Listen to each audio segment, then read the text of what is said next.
റഫീഖ് അഹമ്മദ് മലയാള കവിയും നോവൽ എഴുത്തുകാരനും ചലച്ചിത്രഗാന രചയിതാവുമായ റഫീഖ് അഹമ്മദ് 1961 ഡിസംബർ 17 തൃശൂർ ജില്ലയിലെ പക്കിക്കാവിലാണ് ജനിച്ചത്. ആൽമറ എന്ന കാവ്യകൃതിക്ക് 2006 കേരള സാഹിത്യ അക്കാദമി പുരസ്കാരം ലഭിച്ചു. ഉള്ളൂർ, ഇടപ്പള്ളി, വൈലോപ്പിള്ളി, ഒളപ്പമള്ള തുടങ്ങിയവരുടെ പേരിലുള്ള അവാർഡുകളും ഓടക്കുഴൽ അവാർഡും മറ്റ് അംഗീകാരങ്ങളും നേടിയിട്ടുണ്ട്. മികച്ച ചലച്ചിത്രഗാന രചയിതാവിനുള്ള അവാർഡ് 5 തവണ കരസ്ഥമാക്കി.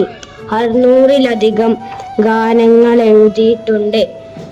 തോരാമഴ, അമ്മത്തൊട്ടിൽ, സ്വപ്നവാങ്മൂലം, പാറയിൽ പണിഞ്ഞത് തുടങ്ങിയവ അദ്ദേഹത്തിന്റെ ശ്രദ്ധേയമായ രചനകളാണ്. അഴുക്കില്ലമാണ് ആദ്യ നോവൽ.